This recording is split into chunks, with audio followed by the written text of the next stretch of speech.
అందుకనే నేను మిమ్మల్ని అందరూ ఒకటే కోరుతున్నా, నా ప్రాధాన్యత పేదరిక నిర్మూలనలో కూడా మొట్టమొదటి ప్రాధాన్యత, మొట్టమొదటిగా ఈ వెనుకబడిన వర్గాలను పైకి తేవడమే నా లక్ష్యం అని చెప్పి కూడా నేను మీకు తెలియజేస్తున్నా.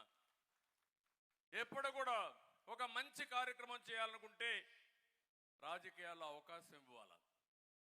రాజకీయాల్లో అవకాశం ఇచ్చింది తెలుగుదేశం పార్టీకి. ఈరోజు నాకు గుర్తింపు వచ్చిందంటే ఆ గుర్తింపుకు కారణం నా వెనుకబడిన వర్గాలు తప్ప ఇంకొకరు కాదని మరొకసారి మీకు తెలియజేస్తున్నా. అందరూ కూడా సహకరించవచ్చు. దాంట్లో మొట్టమొదటి నుంచి తెలుగుదేశం పార్టీకి పూర్తిగా నమ్మింది, బలపరిచింది, కష్టాలు నిలబడింది. సంపద ఉన్నా కాదు, నా ప్రాణం పోయినా పర్వాలేదు, నేను ఒక స్ఫూర్తినివ్వాలని స్ఫూర్తినిచ్చినటువంటి బీసీల్ని నా జీవితంలో మర్చిపోలేనని చెప్పి మళ్ళీ ఒకసారి విజ్ఞప్తి చేస్తున్నా. అయితే నా సంకల్పం మంచి సంకల్పం ఉండొచ్చు, చేయాలని ఆలోచన ఉండొచ్చు, కానీ ఆ ఆలోచన అమలు చేయాల్సింది చివరి వరకు తీసుకుపోయే బాధ్యత ఇక్కడే మీ అందరికి ఉంది. జనాభా దామాషా ప్రకారం అధికారంలో కూడా ప్రతి ఒక్కరికి భాగస్వాములు కావాలి. అంటే రేపు రాబోయే రోజుల్లో మీరందరూ కానివి బీసీల్లో ఒకటిగా చేయగలిగితే ఎక్కడ చూసినా 150 మంది ఏ పొజిషన్లో అయినా బీసీలే ఉండేట్టుగా చేసే బాధ్యత నాది.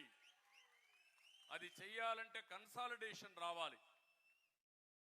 ఏదో నేను థియరీ చెప్పేసి మీరంతా రేపటి నుంచి ఇంట్లో పోయి పడుకొని రేపు మన ఎమ్మెల్యేలు గెలవకపోతే గవర్నమెంట్ రాకపోతే మళ్ళా మనం రోడ్డు మీద ఉండాల్సి వస్తుంది.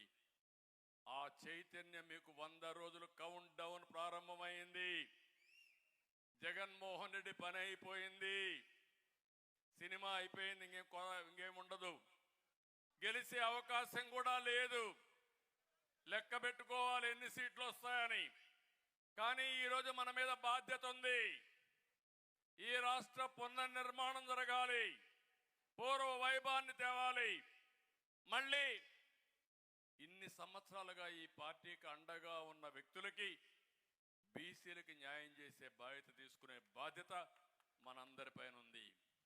ఈ చైతన్యం మీరు తీసుకురండి, మళ్ళా మనం మాట్లాడుకుందాం. ఫుల్ ప్లేటెడ్ ఎలక్షన్ మేనిఫెస్టో పెడదాం.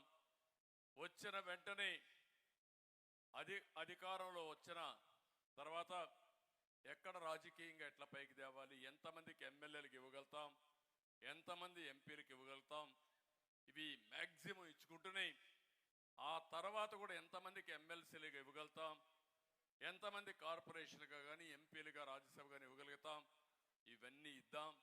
ఒకే ఒకటి మళ్ళీ చెప్తున్నా, నేను అవకాశం ఇస్తాను. నాయకులుగా తయారు కావాల్సిన బాధ్యత మీది. ఆ నాయకత్వం వల్ల మీ జీవితంలో అనేక వెసులుబాట్లు వస్తాయి. సమర్థవంతమైన నాయకత్వం మీ ఇంటికి కూడా మీరు ఒక ఆస్తిగా తయారవుతారు. ఆ విషయం కూడా మీరు గుర్తుపెట్టుకోవాలని కోరుతూ మరొకసారి ఈ సమావేశంలో మిమ్మల్ని అందరినీ కోరేది, 100 రోజుల పార్టీ కోసం, ఆంధ్రప్రదేశ్ రాష్ట్రం కోసం, వెనుకబడిన వర్గాల కోసం మీరు పనిచేయండి. ఆ 100 రోజుల తర్వాత మిమ్మల్ని ఏ విధంగా గౌరవించాలి, ఆర్థికంగా రాజకీయంగా ఏ విధంగా పైకి తేవాలో తీసుకొచ్చే బాధ్యత తెలుగుదేశం పార్టీ తీసుకుంటామని మరొక్కసారి తెలియజేసుకుంటూ, చాలా ఆలస్యమైన ఒక్కరు కూడా కదలకుండా